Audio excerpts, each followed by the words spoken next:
शबाब ने तो फेर दी गर्दन पे छुरी तंग आके कसाब ने। मांस हड्डी और चमड़ा जो था जिसमें जार में, कुछ पका कुछ फिक गया कुछ बिक गया बाजार में। रह गई आंतें फकत मैं सुनाने के लिए, तो ले गया नद्दाफ इसे धुनकी बनाने के लिए। नद्दाफ धुनिया, अब तो मशीनी युग आ गया है ना, नहीं तो पहले रजाई गद्दा को तकिया की जो रुई थी, हाँ, एक लकड़ी टेढ़ी पर बकरे की आंत उसी पर लगा करके डंडा से मारकर धुनते थे। हाँ, अलग अलग भाषा में नाम है उसका, उसे क्या कहते। ले गया नद्दाफ उसे धुनकी बनाने के लिए, आंत पर पड़ने लगी जब मार घबराने लगी, तो मैं के बदले तू ही तू की फिर सदा आने लगी। ये जीव मैं हूं करता करता अंत में माया रूपी कसाई ने इसके मांस को, हड्डी को, चमड़े को, सब को खराब कर दिया। और अंतिम समय जब इसके ऊपर, हाँ, अंत में बताया गया राम नाम, और जब अंत में राम नाम सत्य की बात आ गई, तब पहले अगर सत्य कर लिया होता तो ये दशा होती इसकी। बाद में जब पढ़ने लगी तो तुर्र तुर्र तुर्र तुर्र आवाज आती ना, रुई धुनते हुए डंडा मार, तू ते हुआ कि अगर पहले तू करता, अगर राम नाम सत्य पहले ही किया तो आज ये दशा तेरी न होती। तो मैं और तुम ये ही 2 अंगुल का फांसा है। लेकिन एकनाथ महाराज बड़ा सुंदर है, एकनाथी भागवत में टीका में बताए हैं इसका रहस्य कि रस्सी छोटी क्यों हो रही है 2 अंगुल। तो महाराज जी कहते हैं कि इस रस्सी में रुक्मिणी जी आकर बैठ गई थी और रस्सी छोटी कर देती थी, क्योंकि रुक्मिणी जी ऐश्वर्य भक्ति हैं और यशोदा वात्सल्य भक्ति हैं। वात्सल्य भक्ति, प्रेम भक्ति भगवान को अपने प्रेम और वात्सल्य भक्ति के डोर में बांधती है, लेकिन ऐश्वर्य भक्ति नहीं चाहती कि मेरे भगवान बंधे रहें। इसलिए रुक्मिणी जाकर रस्सी छोटी कर देती थी कि मैं अपने प्रभु को बंधने नहीं दूंगी। भगवान कृष्ण जब देखे तो रुक्मिणी जी को थोड़ा डांटे कि रुक्मिणी जी, आप यहां कहां आ गई? आपको द्वारिका में आना चाहिए था, ये गोकुल है। क्या है? गोकुल। गो का अर्थ होता है भक्ति, कुल का अर्थ होता है समूह, भक्तों का समूह है। यहाँ प्रेम की प्रधानता है रुक्मिणी जी, यहाँ भक्ति की प्रधानता है। इस प्रेम और भक्ति की डोर में हम बंधेंगे मैया के हाथों। तुम निकल जाओ यहाँ से, द्वारिका में आना।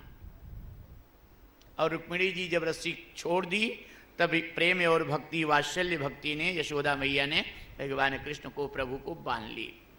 और ये ऐसी बानी के पेट के ऊपर इनकी गांठ दी, इसलिए भगवान का एक नाम पड़ा दामोदर। प्रेम से बोलिए दामोदर भगवान की।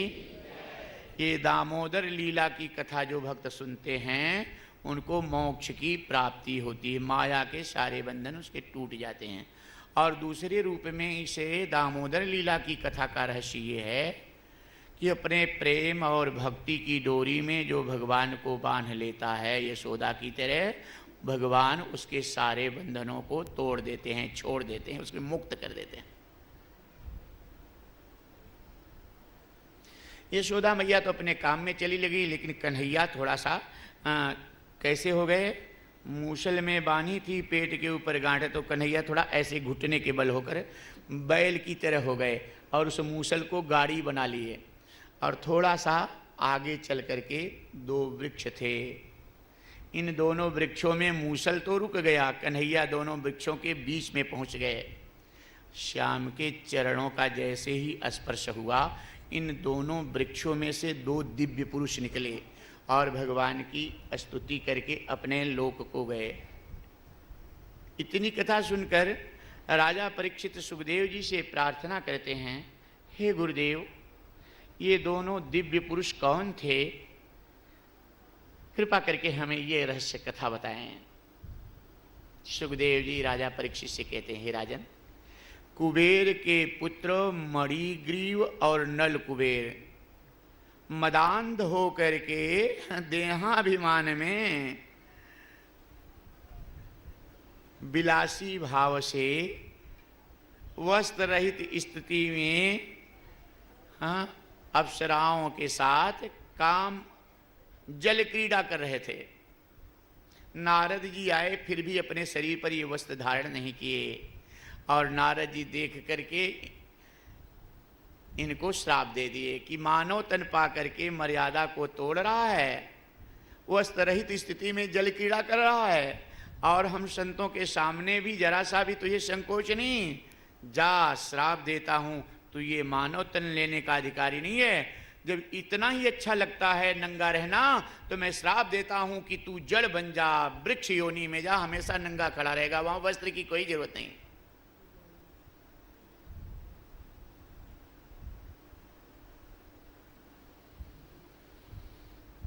मानव तन पा करके इस मर्यादा का पालन करना चाहिए। सबसे प्रिय तन है मानव भगवान के, भगवान स्वयं स्वीकार किए हैं कि सब मम प्रिय सब मम उपजाए, लेकिन सब ते अधिक मनुज मोहि भाए।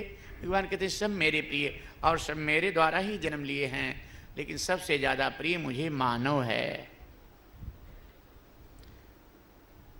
तो मर्यादित ढंग से वस्त्र पहनना चाहिए, मर्यादित ढंग से रहना चाहिए।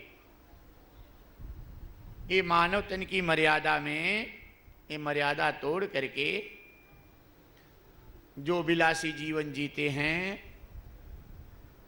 अगले जन्म में फिर उनको वृक्ष योनि में, जड़ योनि में जाना पड़ता है।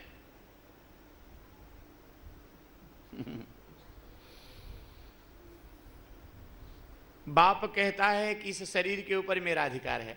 पूछा गया क्यों?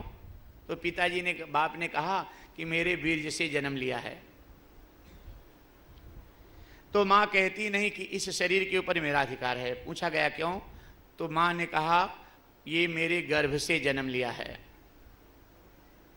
तो पत्नी बोल पड़ी कि नहीं, इस शरीर के ऊपर मेरा अधिकार है। पूछा गया क्यों? तो पत्नी ने कहा कि ये शरीर के लिए मैं अपने माँ बाप को छोड़कर चली आई हूँ ससुराल में, इसलिए ये शरीर के ऊपर मेरा अधिकार है। बाप मेरा अधिकार, माँ मेरा अधिकार, पत्नी मेरा अधिकार, ऐसे कह रहे थे। और उसी में बीच में अग्निदेव बोल पड़े कि हे पिता, हे माता, हे पत्नी, अगर इस शरीर के ऊपर तुम लोगों का अधिकार है तो जीवात्मा के निकल जाने पर मेरे हवाले क्यों कर देते हो? फिर अपने पास क्यों नहीं रखते?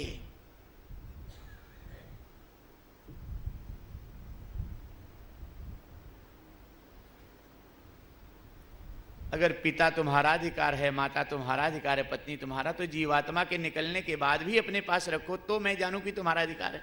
जीवात्मा के निकल जाने पर मेरे हवाले क्यों कर देते हो? तो आपका ये जो शरीर है, ये शरीर पर किसी का अधिकार नहीं है, ये भगवान का दिया हुआ है यह शरीर, और ये शरीर के ऊपर भगवान का अधिकार है। इसलिए इस शरीर में के द्वारा भगवान को पाने के लिए आप साधन करना चाहिए। मानव तन पा करके भगवान को ही भजने का साधन आपको करना चाहिए। तो कहते हैं ना, सूरदास जी लिखे बड़ा अच्छा भजन, जा दिन मन पंछी उड़ी जई हैं, जा दिन मन पंछी उड़ी जई हैं, ता दिन तेरे तनु तरुवर के सबई पात झरी जई हैं। जिस दिन ये जीवात्मा शरीर से निकल जाएगा, उस दिन क्या होगा? ये सारा श्रृंगार फीका हो जाएगा। रंग बिरंगे कपड़े, रंग बिरंगी साड़ियाँ सब फीकी हो जाएंगी। इसमें सफ़ेद रंग का कफन आकर ऊपर पड़ जाएगा। जिस जीवात्मा निकल जाएगा तो सब फीका हो जाएगा। आगे कहते हैं कि घर के लोग कहीं हैं बेगिनी काशो नहीं भूत भये धरी खई हैं। जब जीवात्मा शरीर में से निकल जाता है तो घर के लोग कहते हैं कि अब इनको निकाल दो यहाँ से, श्मशान भूमि में ले चलो, अगर यहाँ रहेंगे तो भूत हो जाएंगे।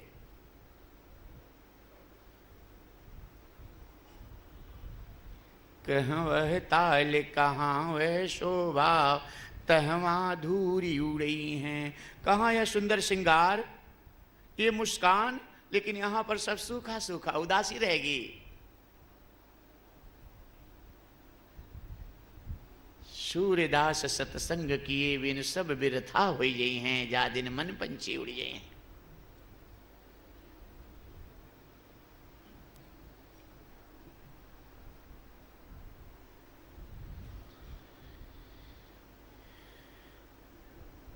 नारद जी कहते हैं कि मदांध होकर देहाभिमान में तू मर्यादा को तोड़ रहा है, मैं श्राप देता हूं, जाओ जड़ हो जाओ।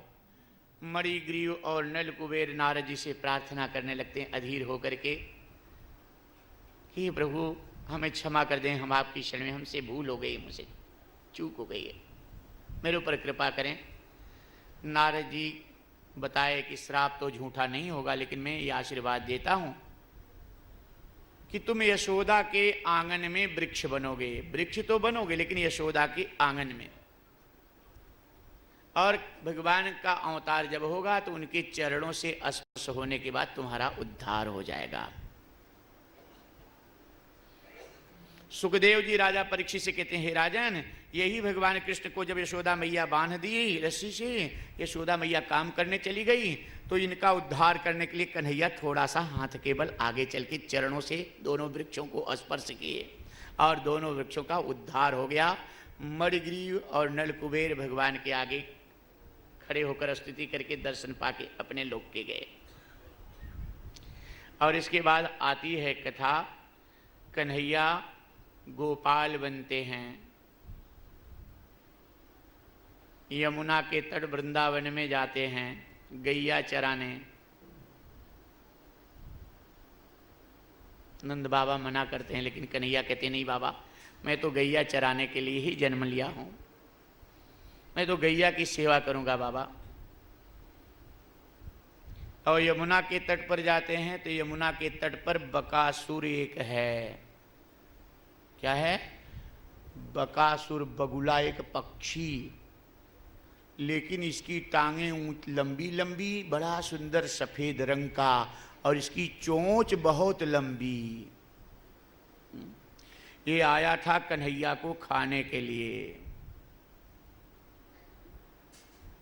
बकासुर कि कन्हैया यहाँ आएगा गैया चराने, अगर हमारे पास आएगा तो देखने के लिए आएगा कि कितना सुंदर पक्षी है, और पास में जब आएगा तो चोंचों में लेकर निकल जाऊंगा।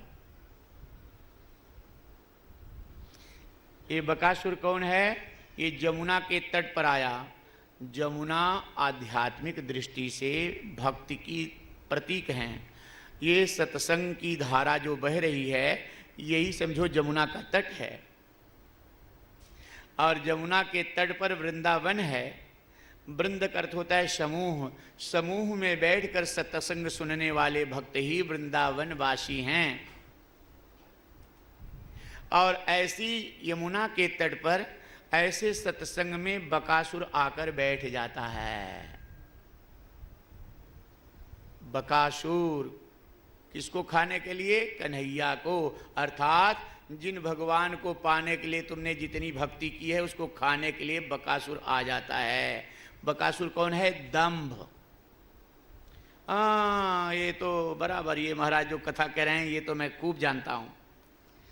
हाँ, इसके आगे ये जानता हूँ, ये जानता हूँ, बस इसी के चक्कर में ये दंभ में बस पूरी खत्म। उसको कुछ पता नहीं चला, कोई रहस्य नहीं जान पाया कि क्या जानता। लेकिन जब प्रेम और भक्ति की डोरी में भक्त भगवान को बांध लेता है, तो ऐसा दंभ कभी आता है तो भगवान उससे उसकी रक्षा कर लेते हैं। दंभ को भगवान मार करके अपने भक्त की रक्षा कर लेते हैं। और जब दंभ मरता है, बकासुर उद्धार होता है, तो अघासुर आता है। बड़ी सुंदर, बड़ी